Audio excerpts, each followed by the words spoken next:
Magandang umaga po. Muli po yung lingkod, si Chef Roy. Magpapasahe po ako sa inyo sa Old Testament po ito. Sa Old Testament, sa Isaias 5, 8 hanggang 9. Pakinggan po ninyo. Kawawa kayo na laging naghahangad ng maraming bahay at malawak na mga bukirin, hanggang mawalan na ng lugar ang ibang mga tao, at kayo na lamang ang naninirahan sa lupain. Sinabi sa akin ng Diyos na makapangyarihan sa lahat, maraming tirahan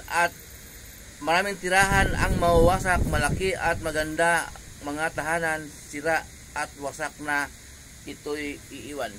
Yun po. Ang ibig sabihin nun, hindi po masama na magkaroon ka ng bahay kasi biyaya yan eh. Yung iba biyaya biyaya mula kay Lord, nagkaloob sa iyo yan sa pagsisikap mo. Yung iba po naman, huwag magyabang na may bahay ka kasi hindi yan sukatan sa iba kasi maraming mananampalataya dyan na walang bahay, nangupahan lang, tinda ng tinapa, tinda ng kangkong o ano man yun, balot, yung mananampalataya sila. Hindi po sukatan din yung maraming bahay kasi karamihan po sa maraming mga politika ngayon na may nagnakaw lang sa kaban ng bayan. May mansion sa Boracay, may mansion sa Tagaytay, may mansion sa Baguio, tigi-tigi sa kotse yung mga anak, may helicopter pa nga. Sobrang yaman nila, pero galing sa nakaw ang pera, kaya hindi po sukatan yung marami kang bahay. Pero may bahay talaga na biyaya yan mula sa Diyos, pinagkaloob sa ng Diyos. Yun po, ingatan natin, huwag ipagyabang. Okay?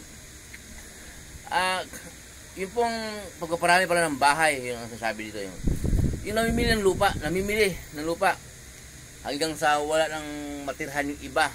Marami po tayong narinig. Ito po hindi ko salita ha. Binasa ko po sa kay propetang Isaias. Sabi ng Diyos, kausap niya ang Diyos. Sabi ng Diyos sa kanya. Pero may sabi po na, Chef Roy, bakit pumasa ka pa sa Old Testament?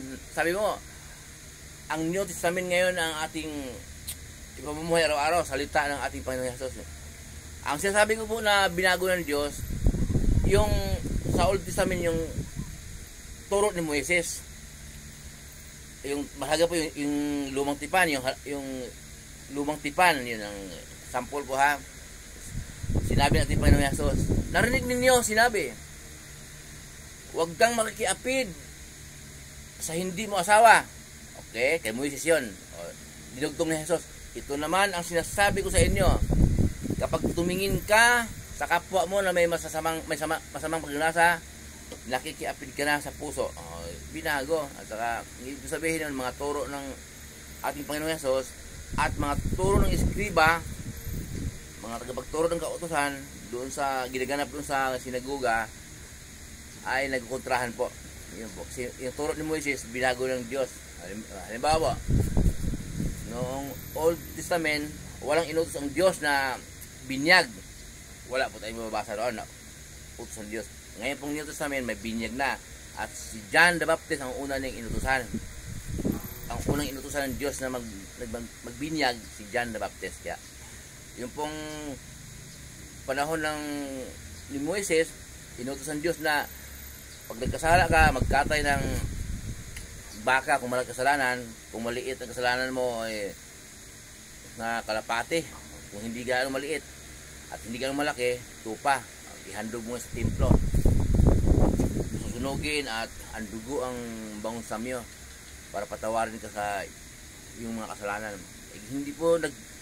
Hindi po kinalulugdan ng Diyos kasi ginawang kayabangan. Kung mayaman ka, kasagay mo magkasala, marami kang panghandog kaya po pinalitan ng Diyos Ama ang paraan ng pagliligtas. Okay? Ang dugo ng ating Panginoon Jesus ngayon, ang siyang handog na buhay, haing buhay. Pag sumasampalataya tayo na si Jesus ang ating tagapagligtas at ipamumuhay natin araw-araw ang kanyang mga turo at may kalakip na gawang mabuti. Yung mabuti sa Diyos ha. Marami kasi mabuti na hindi sa Diyos Mabuti ka lang sa tao. Pero sa Diyos, labag sa Diyos yung mabuti sa tao, labag sa Diyos yan. Yung mabuti sa tao, yung susuportahan yung mga mali, mga ganun. Yung mabuti pa sa Diyos, yun ang sumusunod tayo sa turo ni Jesus. Yun po ang nais ng Diyos. Yun po ang ibig sabihin na binago na ng Diyos ang utos niya na pinadaan niya kay Moises. Ngayon po utos na ni Jesus ang ating pamumuhay araw-araw. Mabasa po natin sa Mateo 17:5. Ang sabi ng Diyos Ama na makapangyarihan sa lahat, ito ang minamahal kong anak na lubos kong kinalulugdan, pakinggan ninyo siya. Siya na ngayon pakinggan, hindi dito si Moises. Pero sa Old Testament po, may mga salita dito ng Diyos Ama na counted pa rin hanggang ngayon. Ibig sabihin po, dapat pa rin nating gagawing batayan hanggang ngayon. Pero kulang pa rin po yun kung hindi ka sumasampalataya na si Jesus ang daan, ang katotohanan at ang buhay. Walang makarating sa Ama kundi sa magitan niya. Sabi yan po ng ating Panginoon Jesus sa John 14:6. Muli po yung lingkod, si Chef Roy. Mabuhay po tayo lahat. Pagpapalain po tayo ng Diyos. Kahit saan tayo mapupunta, kasamahan tayo ng Diyos at manalangin pa bago tayo umalis.